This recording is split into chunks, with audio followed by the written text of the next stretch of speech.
talking about my mama.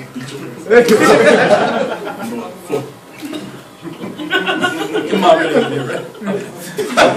Fight. No, fight. Oh, no, we don't want that. That kid will beat my ass, man.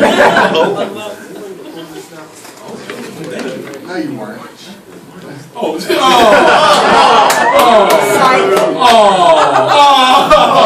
My feelings really were hurt, but everything's straight. It was like, damn, that really was my beer.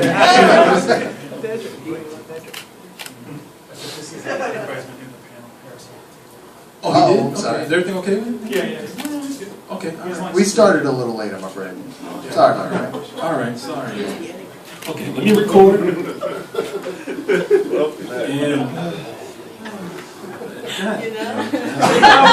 oh, there we go. That's what I want. That's the stuff. Do something funny, Court. That's not funny.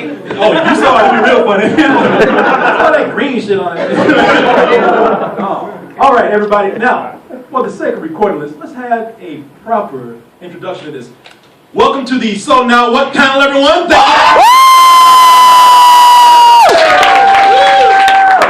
Yes. As I mentioned earlier, but I'm going to repeat for the sake of this recording right here. This is a panel about the state of geek culture. It has been co-opted by the mainstream, and we want to figure out where it is going at this point. Does it still belong to anybody? What can we fall on as geeks? What is ours?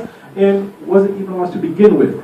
Now, you've already met myself, Court Coleman, and my man here, Cyrus. Hello. Hello.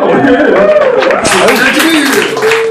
Such a nice, sultry, sexy hello there, man. Just flew in from I us. just want to rub my fingers through your hair right now. But we have our respected panelists here, and I'm going to start ladies first. There you go. Let's start with you. Please, I'm going to let you guys give your name and your introduction and say whatever you want to say about yourselves. Hello, my name is Grace Randolph. I have 2 YouTube channels, Beyond the Trailer, which does movies, Think About the Ink, which is comics, and I also write a comic book for Boom Studios called Superbia. Grace is a wonderful person. Her and I have collaborated on a couple of things, and we're hoping to do so again as soon as I can get my shit together. But let's move on. Yeah. Hey, I'm Alex Alvin. I'm a producer at MTV Geek, and I also host Nerdist's Comic Book Club Live, which is a comic book talk show, right on this very stage every Tuesday night at 7 p.m. totally free. So, plug. Yo, please, by the way. It's the least we can do. And moving on. Hey, I'm Devendra Hardwar. I'm the co-host of the Slash Filmcast at slashfilm.com. And I'm also the national editor at Venture Beat, where I write about technology and cool gadgets and stuff. All right. So, as you can see, we are surrounded by people who are smarter than us. So. Yeah. We just drink beer and watch movies. Yeah. I do that too. We're going to let you guys talk. Now, what I want to... I have an idea about the state of geek culture, what it has been, where it is going, and what it is at this current state. Now, these are just my opinions and my thoughts on it. So I'm going to take this in chunks, and I'm going to let you guys weigh in on what you think. Now, because I by no means am an expert on this, I bet you guys really know more than I do can add to this. But let's just start out with this. Has geek culture always been there? I mean, we're talking about it like it's something new. What I mean by has it always been there, has it always been somewhere in the mainstream? Has it always been respected in some form by people other than geeks and kids and nerds and whatever? And the reason why I say this is because as I was thinking about this, I was thinking about different periods in time. Like back in the not that way. It wasn't always there. Oh my, did y'all see that? This is why you were up all night. Yeah. Downloading pictures of naked man and Channing Tatum. But wasn't always there. And the reason why I bring this up, is because I think about the 40s, where we had the serials like Flash Gordon. We had Batman, who was back in the 40s. You know what I mean? It's the worst Batman outfit. It is, but it was great for the time, man. You know, come on. This is the 1948 Superman. We've had Superman throughout the years. We had the Superman that was on TV in the 50s, and I mean, He's got that. There's something about Mary Superman curl.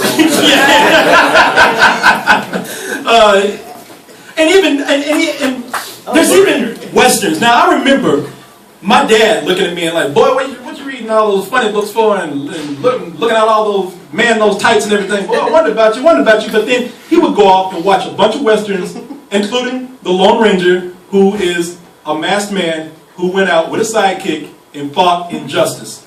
Superhero in my book. So, if you even move on to, if you move on to things like, if you move on to the 60s, and there were times when animation, which is considered still a genre thing, was in prime time. You have Johnny Quest, and then and I forgot to put the still in here. It's Fred Flintstone smoking a joint with Barney Rubble. It's in the bag, and you know, there was a time when the Flintstones was considered to be not just a children's thing. It was a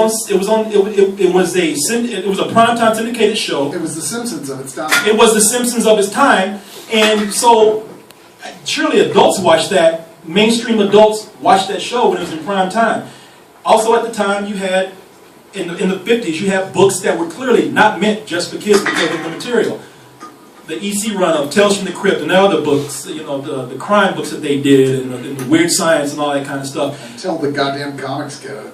Well, that's another thing that we're going to talk about in a little bit, but I want you guys to weigh in on this. How do you feel about